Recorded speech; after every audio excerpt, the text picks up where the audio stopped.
नमस्कार, मैं हूं सत्यपाल और आप देख रहे हैं CWB हिंदी न्यूज। आज 26 फरवरी 2023 दिन रविवार। आइए सबसे पहले एक नजर डाल लेते हैं दिन भर की सुर्खियों पर। PGI-MER Chandigarh jobs update, data entry operator के पदों पर आई भर्ती, जानेंगे पूरी खबर। हरियाणा SSC बनवा रहा है नया पोर्टल, आगामी भर्तियों के लिए इसी के जरिए होंगे आवेदन। HBSC बोर्ड की परीक्षा देने वाले छात्रों के लिए नया नियम लागू, पालन नहीं किया तो परीक्षा केंद्र पर नहीं मिलेगी एंट्री। हरियाणा के 6 जिलों में होगी अग्निवीर भर्ती, फिजिकल से पहले 17 को ऑनलाइन एग्जाम। जींद को जल्द मिलेगी ESI अस्पताल, केंद्रीय मंत्री भूपेंद्र यादव से मिले विधायक कृष्ण मिड्डा, डिस्पेंसरी अपग्रेड करने का दिया आश्वासन। डिप्टी CM दुष्यंत चौटाला पहुंचे भिवानी, उनसे इस बजट में भी बुढ़ापा पेंशन 5100 रुपए न होने पर पूछा गया सवाल। सरपंचों के पक्ष में उतरे अजय चौटाला, प्रजातंत्र में पंचायतों का महत्व देवेंद्र बबले की टिप्पणी को बताया निंदनीय। हाईकोर्ट का अहम फैसला, हरियाणा से जारी SC प्रमाण पत्र धारक को आरक्षण देने से पंजाब नहीं कर सकता इनकार। कैथल से खाटू श्याम के लिए स्पेशल ट्रेन 10 बजे रवाना होकर शाम 5 बजे उतारेगी रिंगस, 5 मार्च तक दौड़ेगी एक्सप्रेस ट्रेन। हाईकोर्ट का ऐतिहासिक फैसला, हरियाणा में अब सार्वजनिक स्थलों पर देर सवेर नहीं बजेंगे लाउड स्पीकर। और अब खबरें विस्तार से।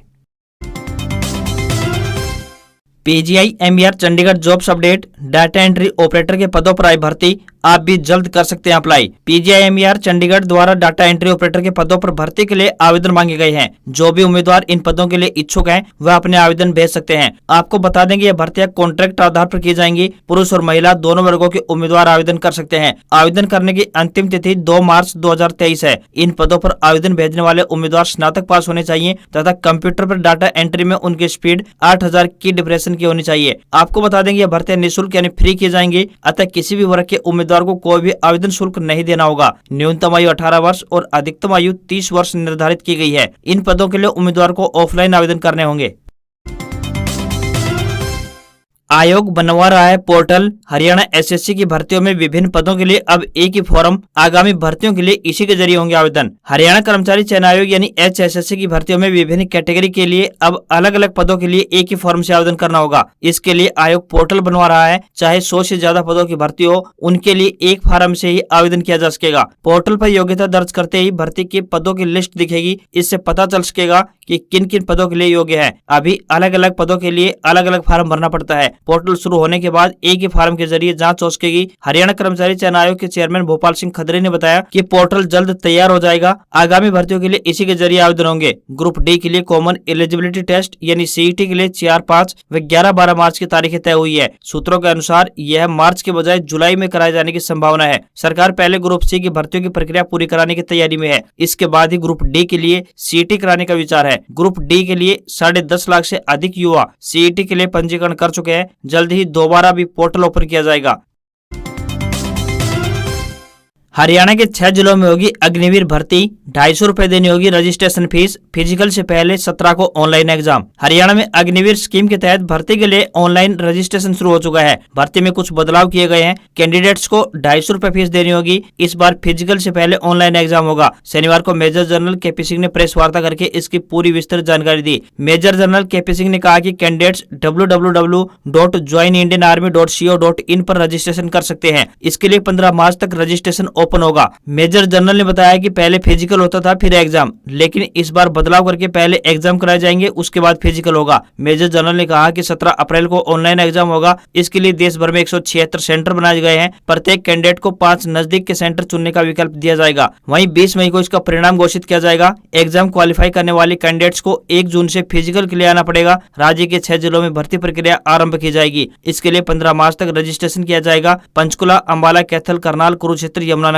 और चंडीगढ़ के लिए ये भर्तियां निकाली गई हैं। करनाल पहुंचे गृह मंत्री अनिल विज, कांग्रेस पर साधा निशाना, बोले हाथ से हाथ जोड़ो अभियान ढोंग, इन्होंने दिल्ली में कत्लेआम करवाया। हरियाणा के गृह मंत्री अनिल विज शनिवार को करनाल पहुंचे। यह उन्होंने कांग्रेस पर निशाना साधा। अनिल विज ने कहा कि प्रधानमंत्री नरेंद्र मोदी सिर्फ देश का ही फिगर नहीं है, बल्कि विश्व का सम्मानित चेहरा है और कांग्रेस कह रही है कि मोदी तेरी कब्र खुदेगी। कांग्रेस पार्टी को जहां जाना था वहां जा चुके हैं। कांग्रेस के हाथ से हाथ जोड़ो अभियान को अनिल विज ने ढोंग करार दिया है। उन्होंने तलवारों से सिर कटवाए हैं। ये हाथ से हाथ जोड़ने वाली नहीं है। इन्होंने तो 1947 में देश का विभाजन विभाजन करके 1 लाख लोग मरवा दिए। वहीं 1984 में दिल्ली में भी कत्लेआम करवाया। ये हाथ से हाथ मिलाने वाले नहीं है। उन्होंने कहा कि दूसरों से हाथ तो बाद में मिलाना, पहले अपने हाथ से हाथ तो मिला लो। पहले भूपेंद्र हुड्डा, किरण चौधरी और कुमारी शैलजा से हाथ तो मिला लें, दूसरों से हाथ तो बाद में देखना। हरियाणा के किसानों पर 10,400 करोड़ रुपए का कर्ज, विधानसभा में हुआ खुलासा। 5 साल में लोन से परेशान 23 किसान कर चुके हैं आत्महत्या। खेती किसानी के लिए देश भर में विख्यात हरियाणा का किसान हजारों करोड़ रुपए का कर्जदार हो गया है। इसका खुलासा हरियाणा विधानसभा में हुआ है। सरकार के अनुसार राज्य का 25% किसान 10,400 करोड़ रुपए के कर्ज के नीचे दबा हुआ है। हैरानी की बात यह है कि 13 किसान ऐसे हैं जिन पर राज्य के बैंकों का 3 करोड़ रुपए बकाया है। वहीं पिछले 5 सालों में हरियाणा में 23 किसान कर्ज से परेशान होकर आत्महत्या कर चुके हैं। वहीं हरियाणा कांग्रेस के विधायक वरुण चौधरी का कहना है कि सरकार ने 2017 में किसानों की आय दोगुनी करने का दावा किया था। किसान की आय दोगुनी तो नहीं हुई, लेकिन खर्च जरूर दोगुना हो चुका है। उन्होंने कहा कि कर्ज की बकाया राशि में भी बढ़ोतरी हुई है। सरकार ने बजट में भी किसानों के लिए कुछ खास योजनाओं को शामिल नहीं किया है। नासिर जुनैद हत्याकांड पर बोले हरियाणा के गृह मंत्री, राजस्थान पुलिस को साइंटिफिक जांच करनी चाहिए, लट्ठम लट्ठा इन्वेस्टिगेशन से रिएक्शन होता है। नासिर जुनैद हत्याकांड में हरियाणा के गृह मंत्री अनिल विज की एंट्री हो गई है। उन्होंने कहा है कि यह मामला राजस्थान पुलिस का है, इसकी ज्यूरिडिक्शन भी राजस्थान है और ये मामला राजस्थान में दर्ज हुआ है। राजस्थान में कांग्रेस की सरकार है, जाँच उन्होंने करनी है। मैं उनसे यही कहना चाहूंगा, जिस प्रकार से पुलिस की साइंटिफिक जाँच होनी चाहिए वैसे ही करनी चाहिए और लट्ठम लट्ठा जाँच मत करो, क्योंकि उसका रिएक्शन होता है। रोहतक में बीजेपी के मिशन 2024 का आगाज, शमशेर खरकड़ा बोले, 2 फाड़ नहीं हुई पार्टी, नगरपालिका चुनाव में सभी वोट कमल को मिले। हरियाणा के रोहतक के महम हलके से भाजपा ने मिशन 2024 का आगाज करते हुए बैठक की। इस दौरान विपक्षियों पर हमला बोला और 2024 में जीत हासिल करने को लेकर मंथन किया। बैठक में भाजपा नेता शमशेर खरकड़ा सहित अन्य भाजपाई पहुंचे। इस दौरान मुख्यमंत्री मनोहर लाल खट्टर के भाई भी पहुंचे। पिछले दिनों महम नगर पालिका के चुनाव में भाजपा के कई उम्मीदवार मैदान में आने के बाद विपक्षियों का कहना था कि भाजपा की 2 फाड़ हो गई है। इस पर भाजपा नेता शमशेर खरकड़ा ने पलटवार करते हुए कहा कि नगर पालिका कमेटी में भाजपा के 4 कार्यकर्ताओं ने चुनाव लड़ा, उनमें से 1 को जीत मिली, लेकिन उसके बावजूद शहर में 65% वोट मिले, 35% वोट हमारे खिलाफ गए। उन्होंने कहा कि सभी उम्मीदवारों को जो भी वोट मिले वे कमल के फूल के ही वोट हैं। सभी साथियों ने अच्छा प्रदर्शन किया। साथ ही कहा कि भाजपा हर चुनाव में जीत हासिल करके कमल खिला रही है। महम ब्लॉक समिति, लखनमाजरा ब्लॉक समिति व रोहतक ब्लॉक समिति में भी भाजपा ने सर्वसम्मति से जीत हासिल की है। भाजपा नेता शमशेर खरकड़ा ने कहा कि सीएम मनोहर लाल खट्टर ने बजट को लेकर नई परंपरा शुरू की है, जो बजट के लिए सभी से सलाह मशवरा किया जाए। इसका असर बजट में भी देखने को मिला है। यह सीएम का सराहनीय कदम था। बजट लोगों के लिए फायदेमंद है और प्रदेश के विकास को देखते हुए तैयार किया गया है।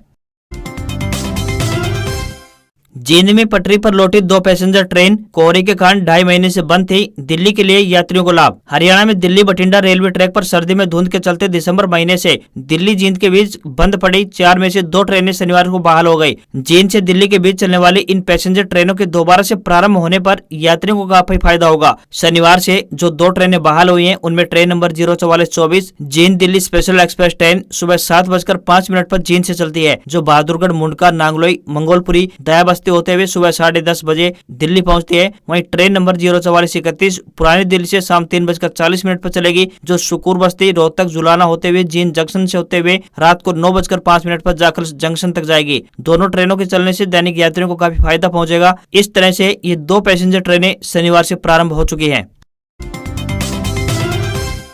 डिप्टी सीएम दुष्यंत चौटाला पहुंचे भिवानी, बोले 45 एमएलए होते तो पहले दिन बुढ़ापा पेंशन 51 रुपए होती, अब 250 रुपए की बढ़ोतरी में खुश। हरियाणा के डिप्टी सीएम दुष्यंत चौटाला ने कहा कि उनके पास अगर 45 विधायक होते तो पहले दिन से बुढ़ापा पेंशन 51 रुपए होती। उनसे इस बजट में भी बुढ़ापा पेंशन 51 रुपए न होने पर सवाल किया गया था। उन्होंने कहा कि बुढ़ापा पेंशन 250 रुपए बढ़ाई गई है। यह 3 साल में 750 रुपए बढ़कर 2750 रुपए हो गई है, जो पूरे देश में सबसे अधिक है। दुष्यंत चौटाला भिवानी के गाँव बामला में कर्मचारी नेता बल्लू बामला के भाई डॉक्टर अमित की शादी में पहुंचे थे। डॉक्टर अमित ने बिना दहेज की शादी कर आसपास के गांव में मिसाल पेश की है। उन्होंने यहां अपने समर्थकों से मुलाकात की और जिला प्रधान विजय गोठड़ा को पार्टी संगठन मजबूत करने को कहा। दुष्यंत ने कहा कि सीएम मनोहर लाल ने बतौर वित्त मंत्री बहुत अच्छा बजट जारी किया है, जो हर वर्ग के लिए अच्छा बजट है। विपक्ष का काम आलोचना करना होता है और यही काम कांग्रेस कर रही है। यह बजट हर सेक्टर को आगे बढ़ाने के लिए कारगर होगा। साथ ही कहा कि वे गठबंधन सरकार के चलते बुढ़ापा पेंशन में 250 रुपए बढ़ने पर खुश हैं और इसे और आगे बढ़ाने का प्रयास करते रहेंगे।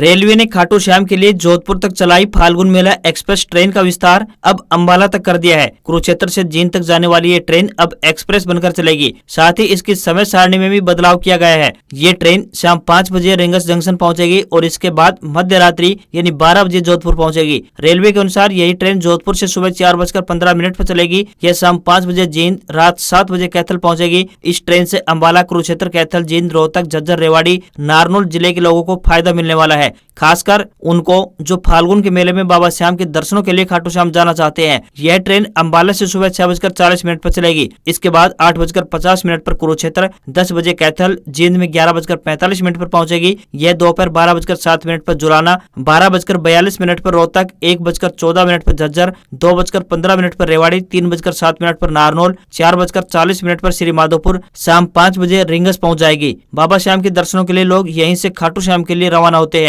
वापसी में इस ट्रेन की बात करें तो यह ट्रेन जोधपुर से जींद की तरफ सुबह 4:15 पर चलेगी। सुबह 10 बजे रिंगस, 11:23 पर डाबला, 11:52 पर नारनौल, दोपहर बाद यानी 2:30 बजे रेवाड़ी, 3:07 पर झज्जर, 3:52 पर रोहतक पहुंच जाएगी। इसके बाद 4:19 पर जुलाना और 4:55 पर जींद जंक्शन पहुंचेगी। इसके बाद कैथल में शाम 6:45 और कुरुक्षेत्र में रात 8:45 पर पहुंचेगी। मेला स्पेशल ट्रेन 25 फरवरी से शुरू होकर 5 मार्च तक जारी रहेगी। यह ट्रेन खाटू श्याम में मेले को लेकर शुरू की जा रही है। हरियाणा में स्कूल ड्रेस में देनी होगी परीक्षाएं, न पहनने पर एग्जाम सेंटर में नहीं मिलेगी एंट्री। 27 फरवरी से शुरू हो रहे हैं पेपर। हरियाणा में 27 फरवरी से 10वीं और 12वीं और जेबीटी की परीक्षाएं प्रारंभ होने जा रही हैं। इस बार पहली बार स्टूडेंट्स को स्कूल ड्रेस में परीक्षा देनी होगी। यदि वे स्कूल ड्रेस पहनकर नहीं आएंगे तो उन्हें अंदर प्रवेश करने नहीं दिया जाएगा। सरकारी स्कूल के स्टूडेंट्स को, सरकारी और प्राइवेट स्कूल के बच्चों को उनके स्कूल की ड्रेस पहननी होगी। इससे पहले सीबीएसई की परीक्षा में विद्यार्थियों को ड्रेस में ही परीक्षा देने का नियम था, लेकिन अब हरियाणा शिक्षा बोर्ड ने भी इसे लागू कर दिया है। हरियाणा में पहले हमेशा सरकारी स्कूलों में बनाए गए परीक्षा सेंटरों में ही परीक्षा होती थी, लेकिन अब की बार बोर्ड ने प्राइवेट स्कूलों में भी परीक्षा सेंटर बनाए हैं। पूरे प्रदेश भर की बात करें तो प्रदेश भर में 1476 परीक्षा केंद्रों पर यह परीक्षा होगी। 27 से होलाष्टक होगा शुरू। 8 मार्च को होली, फिर शादी, घर प्रवेश, वाहन और घर खरीदना शुभ। हिंदू पंचांग के अनुसार फाल्गुन मास शुरू हो चुका है। यह साल का आखिरी महीना है जो 7 मार्च तक रहेगा। इन दिनों शुक्ल पक्ष होना शुभ माना जाता है। हिंदू कैलेंडर के आखिरी दिनों यानी फाल्गुन शुक्ल पक्ष में महत्वपूर्ण व्रत, उपवास और त्योहार होते हैं। भगवान श्री कृष्ण की पूजा का विशेष विधान है। ज्योतिषाचार्य पंडित संदीप पाठक ने बताया कि फाल्गुन को ऊर्जा और यौवन का महीना माना जाता है। इस दौरान वातावरण खुशनुमा हो जाता है और हर जगह नई उमंग छा जाती है। धार्मिक दृष्टिकोण से भी यह बहुत ही शुभ है। फाल्गुन शिव जी, श्री कृष्ण और चंद्रदेव की पूजा उपासना का समय होता है। होली, महाशिवरात्रि आदि प्रमुख व्रत त्योहार मनाए जाते हैं। आयुर्वेद सहित कुछ ग्रंथों में भी इस बात का जिक्र है कि इन दिनों शीतल जल से स्नान करना चाहिए, यानी न ज्यादा गर्म और न ज्यादा ठंडा। अनाज का प्रयोग कम, फलों का अधिक सेवन करना चाहिए। तामसिक भोजन से भी परहेज करें। बसंत ऋतु होने के चलते रंगीन और सुंदर कपड़े पहनने चाहिए। 27 फरवरी यानी कल से होलाष्टक शुरू हो जाएगा जो 7 मार्च तक रहेगा। इन दिनों शादी, शगुन की रस्में, घर प्रवेश, वाहन और घर खरीदने पर रोक लग जाती है। अग्निवीर वायु के पदों पर भर्ती के लिए नोटिस हुआ जारी। 17 मार्च से रजिस्ट्रेशन शुरू। उम्मीदवारों के लिए 20 मई को एग्जाम। इंडियन एयरफोर्स ने अग्निवीर वायु के पदों के लिए भर्ती निकाली है। इस संबंध में आईएएफ की तरफ से एक नोटिफिकेशन जारी किया गया है जो अग्निवीर वायु इनटेक 02/2023 रिक्रूटमेंट से संबंधित है। वायुसेना में अग्निवीर के तौर पर भर्ती होने के लिए उम्मीदवारों को ऑफिशियल वेबसाइट अग्निपथवायु.cdac.in पर अप्लाई करना होगा। वायुसेना में अग्निवीर वायु के तौर पर नियुक्ति के लिए रजिस्ट्रेशन प्रोसेस की शुरुआत 17 मार्च 2023 से होगी। रजिस्ट्रेशन की आखिरी तारीख 31 मार्च 2023 तय की गई है। एग्जाम फीस भरकर एप्लीकेशन फॉर्म जमा करने की आखिरी तारीख भी 31 मार्च ही है। साथ ही नोटिफिकेशन में बताया गया है कि वायुसेना में भर्ती के लिए होने वाली रिटन एग्जाम 20 मई 2023 को होंगे। लिखित परीक्षा के लिए एडमिट कार्ड एग्जाम से कुछ दिन पहले जारी किए जाएंगे। युवाओं की उम्र की बात करें तो 17.5 साल से लेकर 21 साल के बीच होनी चाहिए। हाईकोर्ट का ऐतिहासिक फैसला। हरियाणा में अब सार्वजनिक स्थलों पर देर सवेर नहीं बजेंगे लाउडस्पीकर। प्रदेश में अब सार्वजनिक तौर से ऊंची आवाज से लाउडस्पीकर नहीं बज पाएंगे। कैथल जिला के कलायत इलाके के गांव कुराड़ के 80 वर्षीय वरिष्ठ नागरिक उजागर सिंह की याचिका पर सुनवाई करते हुए पंजाब हरियाणा उच्च न्यायालय के चीफ जस्टिस रविशंकर झा और न्यायाधीश अरुण पाली ने इस मामले में संज्ञान लेते हुए ऐतिहासिक फैसला सुनाया है। इसमें रात्रि 10 बजे से सुबह 6 बजे के बीच लाउडस्पीकर बजाने पर प्रतिबंध रहेगा। ये नियम मैरिज पैलेस, डीजे पार्टी और इसी प्रकार के साउंड सिस्टम से जुड़े हुए कार्यक्रमों में भी लागू लागू रहेंगे। ध्वनि प्रदूषण के सभी मानदंडों की नियम के अनुसार पालना करनी अनिवार्य है। किन्हीं विशेष कारणों के चलते इसकी अनुमति जिला प्रशासन से लेनी होगी। उच्च न्यायालय के इन आदेशों की पालना में चूक करने वाले प्रशासनिक अमले के खिलाफ न्यायालय अवमानना की कार्रवाई होगी। वरिष्ठ नागरिक उजागर सिंह का कहना है कि धार्मिक स्तर पर निर्धारित समय की पालना न करते हुए ऊंची आवाज से लाउड स्पीकर बजाया जाता है। इससे वरिष्ठ नागरिकों, रोगियों और विद्यार्थियों को समस्या का सामना करना पड़ रहा है। जिला प्रशासन द्वारा समस्या का समाधान नहीं किए जाने पर उसने अंतिम विकल्प के तौर पर पंजाब एंड हरियाणा उच्च न्यायालय का दरवाजा खटखटाया था। इस हफ्ते सोने चांदी में बड़ी गिरावट, फिसलकर 56,000 के नीचे आया सोना। चांदी में भी 1300 रुपए से ज्यादा की गिरावट। इस हफ्ते सोने चांदी के दामों में बड़ी गिरावट देखने को मिली है। India Boolean and jewellers association की वेबसाइट के अनुसार सराफा बाजार में इस हफ्ते की शुरुआत में बात करें तो सोना 56,587 रुपए पर था, जो 55,957 रुपए प्रति 10 ग्राम पर आ गया है। यानी इस हफ्ते इसकी कीमत 630 रुपए कम हुई है। वहीं 2 फरवरी को सोना अपने ऑल टाइम हाई पर था, तब सोना 58,882 रुपए प्रति 10 ग्राम के स्तर पर पहुंच गया था। हालांकि इसके बाद सोने में गिरावट देखने को मिली है। इस हफ्ते चांदी की बात करें तो चांदी में भी 1000 से ज्यादा की गिरावट देखने को मिली है। इस हफ्ते की शुरुआत में ये 65,712 रुपए प्रति किलोग्राम पर थी, जो फिसलकर 64,331 रुपए प्रति किलोग्राम पर पहुंच गई है। यानी इस हफ्ते इसकी कीमत 1381 रुपए कम हुई है। हमेशा ब्यूरो ऑफ इंडियन स्टैंडर्ड यानी BIS का हॉलमार्क लगा हुआ सर्टिफाइड गोल्ड खरीदें। साथ में purity code, testing centre mark, jeweller का मार्क और मार्किंग की डेट भी अवश्य देख लें। आज खबरों में बस इतना ही। देखते रहिए CWB हिंदी न्यूज। नमस्कार। वहीं देश दुनिया की ताजा तरीन खबरों को देखने के लिए CWB हेडलाइंस पर अवश्य विजिट करें। नमस्कार।